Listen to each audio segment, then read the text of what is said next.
It was the first day of November, 1986. Halloween had just passed. The streets outside were still carrying that particular kind of quiet that follows a holiday. Candy wrappers caught in gutters, porch lights finally switched off, the world settling back into the ordinary. In Long Beach, New York, on a street called East Beach Street, a building stood 3 floors tall and mostly dark.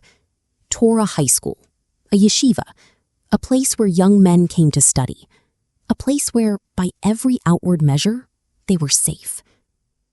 Inside the 3rd floor dormitory, a 16-year-old boy named Chaim Weiss was asleep in his room. He had his own room, one of only 2 students in that building who did. He had been sick recently, taking antibiotics for a sore throat, which is worth remembering. His study partner had seen him last around 12:45 that Saturday morning.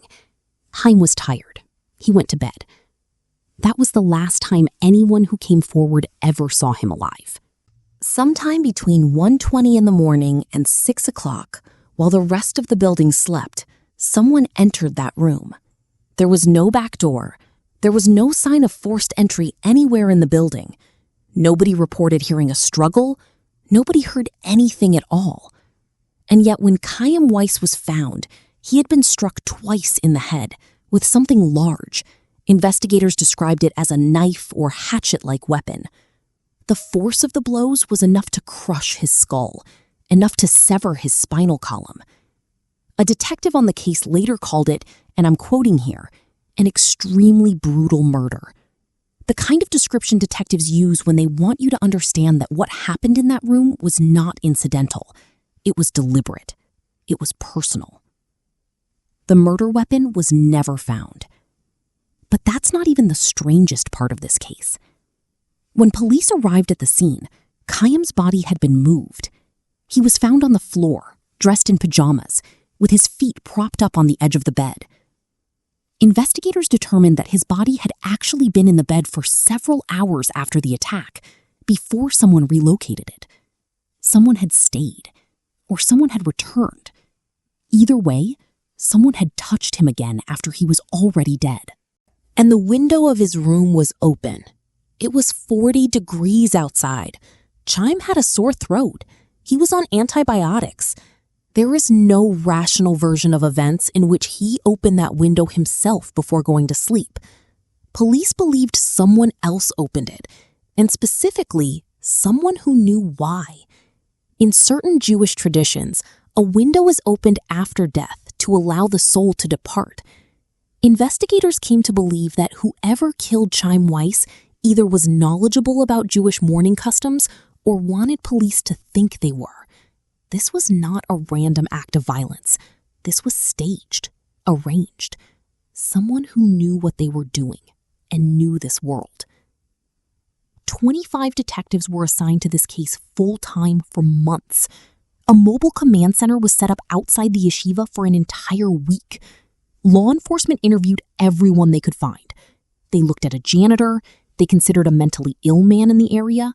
For a moment, they even floated the theory of a Halloween thrill seeker, someone who killed for the occasion. Every lead was chased and every lead collapsed. The janitor was cleared. The mentally ill man was cleared. The thrill seeker theory was ruled out. A single strand of hair not belonging to Chaim was recovered near his body. As of the last public reporting on this case, police have not run a DNA test on that sample, out of concern that testing it without a suspect in hand could destroy the only physical evidence they have.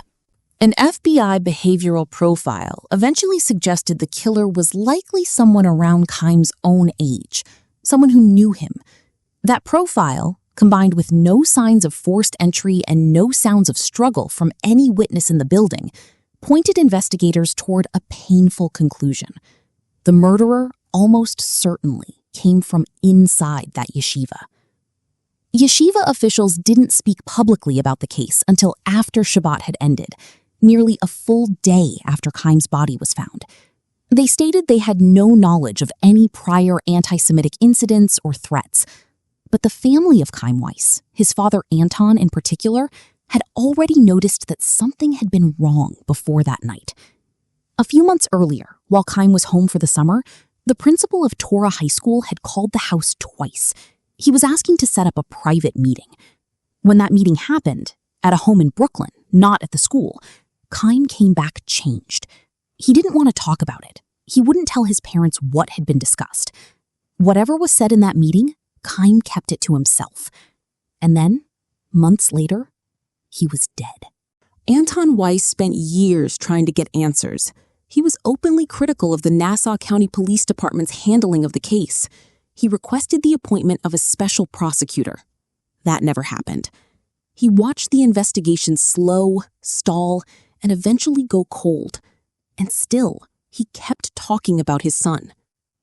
In 1994, nearly 8 years after the murder, a letter arrived at the Weiss family home in Staten Island.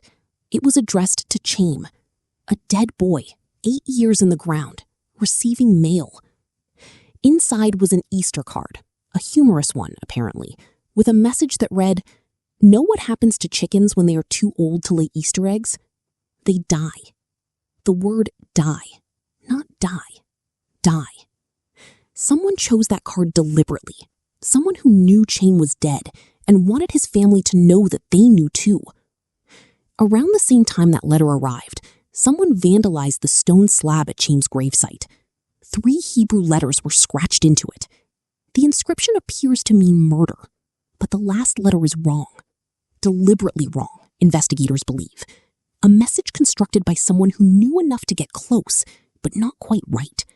Someone playing with the family. Someone who had never stopped thinking about what they did.